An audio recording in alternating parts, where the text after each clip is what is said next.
All right, YouTube, how you doing? Welcome back to the channel. It is Friday. Happy Friday to everyone out there. We got 3 NBA playoff games to dive into in today's video. Like we always do, I'm going to dive into each and every one of these games. I'm going to give you my prediction on the side. I'll give you my prediction on the total. We'll talk about any other plays like player props that we like within the game as well. But as always, guys, keep an eye down on the pinned comment of this video. That'll take you to all of my final plays. So what I'm actually rolling with myself. If that does interest you, it's absolutely free down in the pinned comment. All right, YouTube, how you doing? Welcome back to the channel. I tell you guys I'm a dummy all the time. They don't suck. They've just been sucking. Get them down to -3 for more juice than Jose Canseco in his prime. Tell me you're new without telling me you're new. So don't go jumping down my throat in the comments, right? If you want to fade me, or if you do want to ride me, this still leaves a bad taste in my mouth, right? And remember, more chins, more wins. Yesterday was a tough one. We had the Knicks money line. That was great. We had Tobias Harris over 14.5 points. Oh my God, what an absolute dud. Let's drop a womp womp for that. And I swear, if the Knicks and the Pistons go the distance, say the Pistons win, and they move on in the playoffs, I will not be touching Tobias Harris again, no matter how good he looks. And I just realized what I just said out loud. Pause. I will not be rolling with Tobias Harris as a final play, no matter how good the matchup or situation seems. Much better way of putting that. Yikes. And then we had Ja Morant over 23.5 points. Played, 15 minutes, had 15 points. Out of the game, does not return with an injury. That was unfortunate. I think we may have been on our way to a 2-1 night, but I don't know. That Tobias Harris one, even if it was 2-1, I would be like shaking in my boots thinking about that Tobias Harris play, because he literally played like 30 minutes of damn near cardio action. I think he finished with 5 points, but those came really late in the game. So let's get this off the screen. Screw that thing. Let's do a little bit better today. Like I said, we have 3 games on the board, guys. Hit that like button. Hit that subscribe button. Nobody clipped that Tobias Harris little slip up there, all right? But we're starting off with Orlando taking on Boston. We've seen the Celtics now win 2 games. Now, Jason Tatum's listed as questionable, actually doubtful in this one yet again, so he may not play. No Tatum, no problem last game. I mean, they end up winning that game by 9, so I believe the Magic end up covering. But the more, I guess, thing to note here is if Tatum doesn't play, okay, the Celtics shown that maybe they can win, right? Drew Holiday is also listed as questionable. If Drew Holiday does not play, then I think we could see the Celtics kind of struggle to some degree, because yes, they're still good. Yes, I still believe they have some of the best players in the series, but Drew Holiday was pretty damn good in that last game. Definitely his defense has shown over the first 2 games. So if Drew Holiday doesn't play, I don't really like the position that I'm about to say. But if Drew Holiday does play, even without Tatum, I still think I like the Celtics -4.5. We can't forget that this was the best road team in basketball. They were 33-8 this season on the road. Like, they were absolutely phenomenal. So I can't really sit here and be like, oh, it's a road game, blah, blah, blah. We did see how Memphis came out, and prior to the Ja injury, looked like they're about to punch OKC in the face. Maybe something similar happens here, especially because OKC is a physical team. But if Drew Holiday plays, regardless of Tatum, if Tatum plays, obviously I like this play too. But if Drew Holiday plays, I think I'm going to lean Celtics -4.5 points. I feel like we really haven't even seen the Celtics total go off performance yet. It was, what was game number 1? 105-80 something, and then 109-100 last game. This is a Celtics team that obviously thrives, hitting the 3 and whatnot. They've just shot 32% in game number 2. And then in game 1, obviously Derek White, Peyton Pritchard went off, but still they shot 43%, which is good. But I'm expecting one of these nights they're going to take a bunch of threes and score shoot at like a 45 to 46% clip. Orlando is a very good perimeter defense, don't get me wrong, but again, if Drew Holiday plays, I like his defense. I think the Celtics are still searching for that really good offensive game. Maybe it is tonight. Now, I will say, before we can get into the total and whatnot, which I could see myself doing something similar to what we did in game number 2, which was a Celtics money line parlay, and move that total way down and cash a same game parlay. Now, the Celtics are only 4.5, so it's a little bit different than when they were 10-point favorites, but I guess I just spoiled it. I think this could go over, okay? But what I want to say is that we're keeping an eye on this, and I'm already kind of taking a shot at it. Derek White over 4.5 assists. Right now, -153 on MGM. That's what we just got it at, so this is a final play. DraftKings at minus 205. It's not on any other books as of right now. 365 has a good deal as well. But this is kind of thinking that, one, I think this line could shoot up. So if you can get 4.5, even if you're paying juice, I like the spot because we're getting 50 cents of value compared to DraftKings, right? Two, this is almost like a shot in the dark that Jrue Holiday doesn't play. If Jrue Holiday doesn't play, you have no Tatum, no Jrue Holiday. It's literally going to be Derek White as the point guard. You know what I mean? So yeah, I kind of like this spot in games without Jrue Holiday this year. He was pretty damn good. So without Jrue Holiday this season, he hit it in 56% of his games, averaging 5.3. On the road, his last 3, 7, 5, and 8. So kind of like the spot here. Even if we forget about, him not having Jrue Holiday and whatnot, last game he had 5 assists. I think it was only on like 5 potential. So I expect that potential number to skyrocket if we have no Jrue Holiday. And again, if Jrue Holiday plays, say Tatum miraculously plays, then yes, this loses a little bit of value in my brain, but I still like it. I still like the chance because we have Jrue Holiday questionable. I almost assume Jrue Holiday will play, but you're getting a decent line because of, the fact that he's questionable, not doubtful. And then if Tatum doesn't play, there just should be more assists to go around, right? So yeah, that's a player prop spot. And like I said, the total, the reason I do lean towards the over, first and foremost, this is just way too low. And I kind of already, tipped my hand here. The Celtics, though they've won both games, and honestly, at one point you could kind of taste it watching those games, like the Celtics took control at one point. I don't necessarily think that they've gone off ultimately. Like even that first, game one, Derek White had 30. Peyton Pritchard had almost 20 off the bench. Do you know what I mean? It's like they weren't fully in sync. Tatum only had 17. Brown had 16. Jaylen Brown did go off in the last game, but then no one else necessarily did. Do you get what I'm getting at here? So it's like they haven't had a game where everybody kind of is firing on all cylinders. Game 2 would be the closest to that. Pritchard had 14. Holiday with double digits. White 17. I think Kristaps had 20. And Jaylen Brown had 36. But I'm talking like Jaylen Brown 25, Kristaps 25, Derek White goes for 25. Like all of a sudden it's like everybody's clicking, which we've seen during the season. So that to me promotes an over, and we've already seen that these two teams can definitely play at a decently fast pace. And when I say decently, I mean I'm comparing it to a 197 total. All right, Milwaukee taking on Indiana. I hate that, sometimes I say this, and I do mean it when I say it, but this is a tough one, which is probably the last thing you guys want to hear. But Indiana's looked really good in this series, right? 117-98, and then I even said, I was like, oh, Dame's coming back. Well, 123-115 in that one. Not exactly all that, I guess, helpful from Dame. Now he is good to go here, so we have a fully healthy Milwaukee team, fully healthy Indiana team.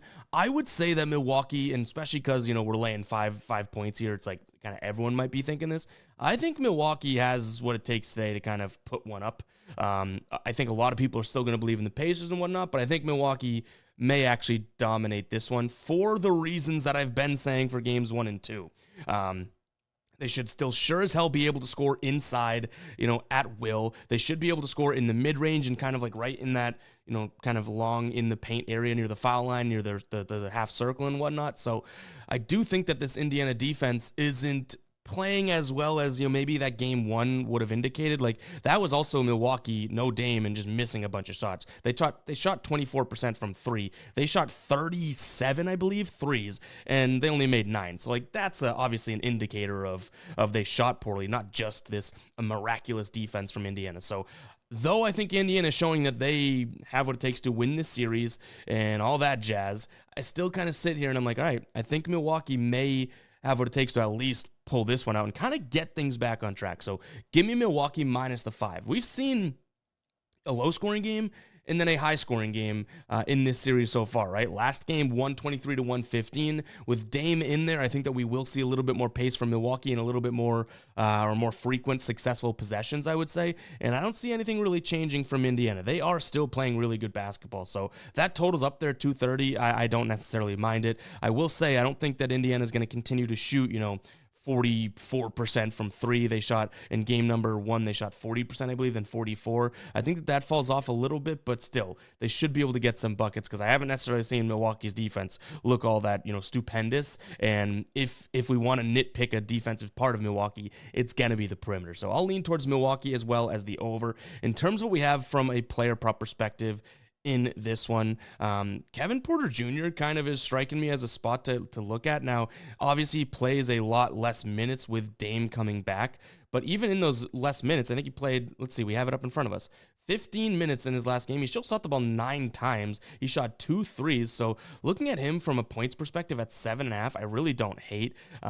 Is he, like going to get the minutes, or in a game in which now they lose another one, maybe he starts to get phased out? Sure. But if we want to be realistic here, he has hit the over in 16 of 20 games.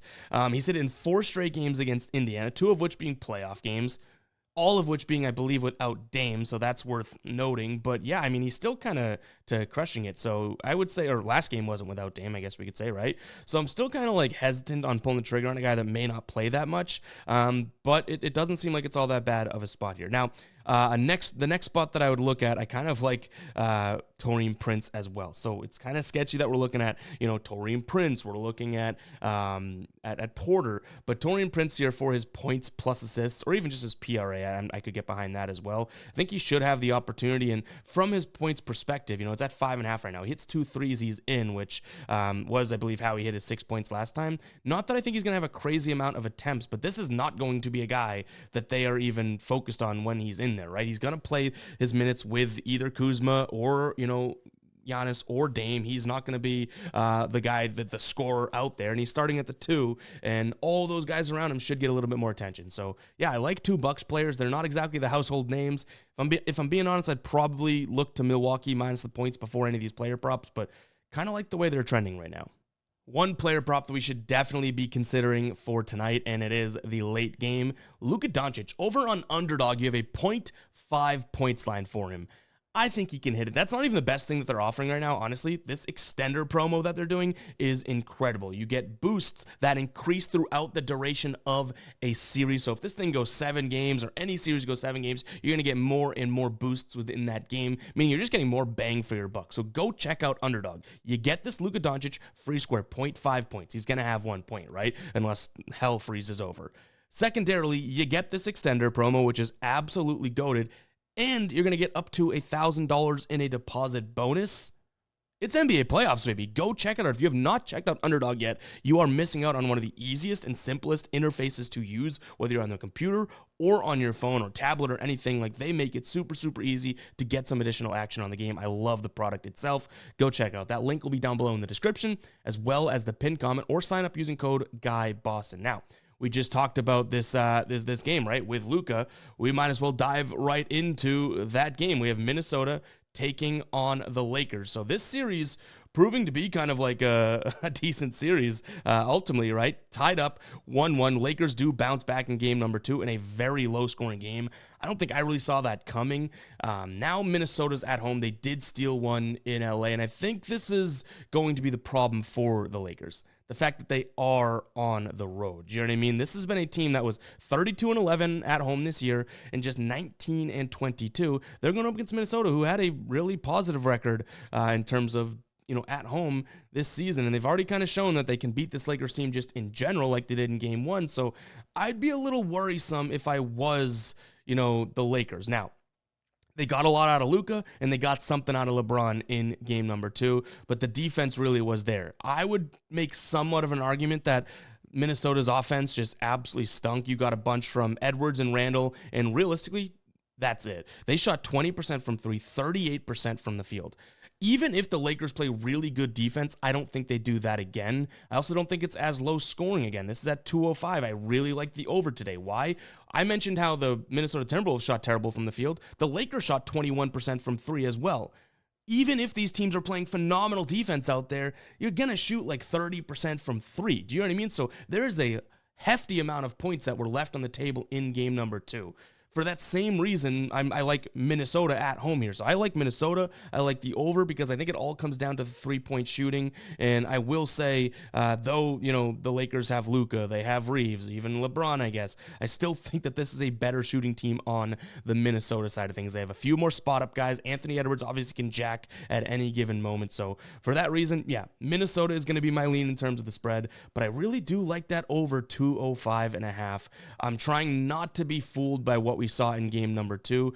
Game number 1, a little bit, better. I mean, that would still be, what would that finish at? I think it was like 212, right? So just over this number. And that was a spot in which the Lakers shot okay from the floor. Minnesota shot really well. I'm thinking if both teams just shoot okay, maybe a little bit better than okay, we kind of get to 206 points today. So yeah, I like the over 205.5. I've said that multiple times. Minnesota coming next. In terms of player props, this was a tough one for me. As we looked at it, start of last night and this morning, I would say that LeBron is going to have a scoring night at one point. Now, last game, he had 11 rebounds, 7 assists, but I think he's got a big scoring night coming at some point, which means I don't think he's necessarily going to be getting the assists that he's been getting. I don't think he's going to be getting the rebounds that he has been getting either. So I don't mind his under 14.5 rebounds plus assists. In terms of him head-to-head against Minnesota, he's hit the under in 4 of 7, and obviously in this series, he's hit the over 1. That was last game. He had 11 rebounds, but he only had 19 rebound chance, or he had 19 rebound chance, excuse me. He had 7 assists, but he only had 8 potential assists. So he capitalized, like you read about, on his potential assists. Game number 1, similar numbers in terms of potential assists, and he only had 3 assists. So I think assists, maybe even just look at his assists could be a look as well. I think it's under like 6.5 right now. But his rebounds plus assists would be something that I'm considering. But again, we've had kind of trouble. Like we had to pull some straws to get that one. I think my favorite thing in this one's going to be the over, then to Minnesota, and then to the player prop. But guys, that's going to wrap it up for today's show. If you guys made it this far into the video, go ahead and comment 16. Really do appreciate it. Really do appreciate it. Means the world that we're able to make these videos every single day, and you guys are rocking with them. I know it sounds corny and whatnot mentioning all that, but man, I do not take this for granted. Loving how everything's going with the channel right now, and all the support and just the community we're building, right? So yeah, comment 16 if you made it far in this video. That means that you're telling me that you heard this rant, and that means a lot, me seeing that. So catch you guys in the next one, all right? Peace out.